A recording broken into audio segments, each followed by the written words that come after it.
Yun po ang aming mga FB pages, PKG Calabarzon New Account, ang FB page po ng PKG Tagapag-Ugnay, at sa lahat po ng Arpicados Facebook page nationwide.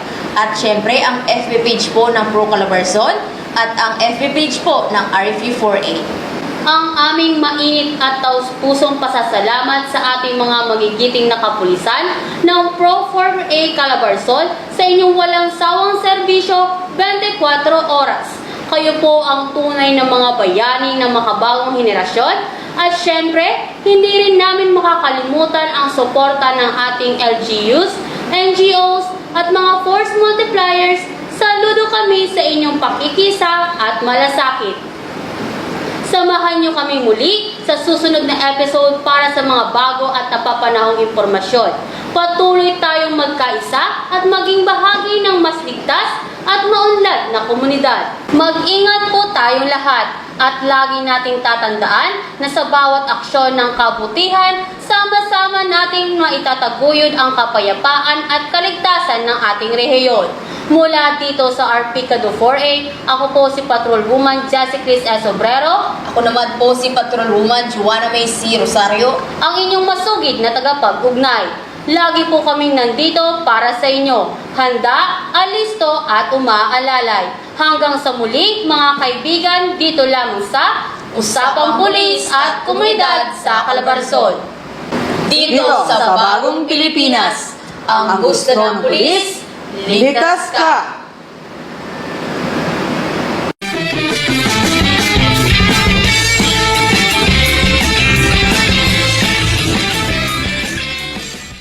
Ano nga ba ang pagbili o pagbebenta ng boto? Ang vote buying o pagbili ng boto ay ang pagbibigay, pag-aalok o pangangako ng kahit sino man ng pera o anumang bagay na may halaga, maging trabaho man, prangkisa o gawad. Samantala, ang vote selling o ang pagbebenta ng boto ay ang paghihingi o pagtanggap, direkta o hindi direkta, ng anumang paggasta o pangako ng anumang opisina o trabaho, pampubliko man o pribado, ng sinumang tao, asosasyon, korporasyon, grupo o komunidad. Ang mga gawaing ito ay maituturing na election offense na may kaparusahang mula 1 hanggang 6 na taong pagkakakulong bukod pa sa iba pang parusa na itinakda ng batas. Kasama din sa mga gawaing ito ang pagbibigay ng pera sa pamamagitan ng online banking transactions o digital wallet applications. Ipinapalagay o itinuturing na din na pamimili o pagbebenta ng boto ang mga sumusunod na gawain, lalo na kapag ito ay may kalakip na campaign material at iba pang mga bagay na maaaring maging ebidensya, tulad ng pagdaraos ng mga bingo games, talent shows o iba pang katulad na aktibidad na may papremyo ang mga kandidato o kanilang mga taga-suporta.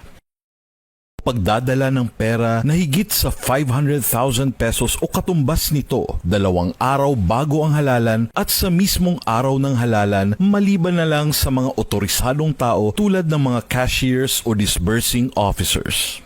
Paghahati ng halaga na hindi bababa sa 20,000 pesos sa mas maliliit na halaga tulad ng 200, 100, 50 o 20 pesos sa loob ng 5 araw bago ang halalan at sa mismong araw ng halalan, maliban lang kung kinakailangan o kaugnay sa trabaho o negosyo. Ang pagsasagawa ng medical missions, legal aid services, feeding programs o anumang caravan na nag-aalok ng mga serbisyo na kung saan binabanggit o ipinapakita ang mga pangalan o larawan ng mga kandidato. Ang pagbibigay at pagtatanggap ng anumang tulong o ayuda sa panahon ng kampanya, sa bisperas ng halalan at mismong araw ng halalan, maliban sa mga karaniwang ibinibigay ng mga kwalipikadong individual. Pagbabayad o pagtatalaga ng higit sa 2 watchers sa bawat presinto ng bawat kandidato. Ang pagkakaroon sa araw ng halalan ng indelible ink o anumang kemikal na maaaring magtanggal nito maliban kung kinakailangan sa trabaho ng may-ari at ng mga pinahihintulutan ng komisyon. Ang pagkakaroon ng mga blankong orihinal na balota sa araw ng halalan maliban sa mga pinahihintulutan ng komisyon at iba pang mga katulad ng mga pangyayari. para sa mga nagnanais mag-file ng complaint para sa election offense na vote buying at vote sell. Ito ay maaaring ihain sa COMELEC Law Department, Office of the Regional Election Director, Office of Provincial Election Supervisor o sa Office ng Election Officer kung saan naganap ang di umano'y election offense o sa pamamagitan ng Prosecutor's Office. Kung nais naman mag-report ng mga insidente ng vote buying at vote selling, magsumbong sa Kontrabigay Complaint Center. Makipag-ugnayan sa pamamagitan ng Kontrabigay Facebook, Instagram at Twitter accounts o mag-email sa committee.kontrabigay@gmail.com o tumawag sa 855-99947 o sa 8567-4567. Sama-sama nating labanan ang pagbili at pagbenta ng boto. No to vote buying. Stop vote selling. Para sa tamang detalye at karagdagang impormasyon, pumunta sa COMELEC Facebook, YouTube at Twitter accounts o bumisita sa www.comelec.gov.ph.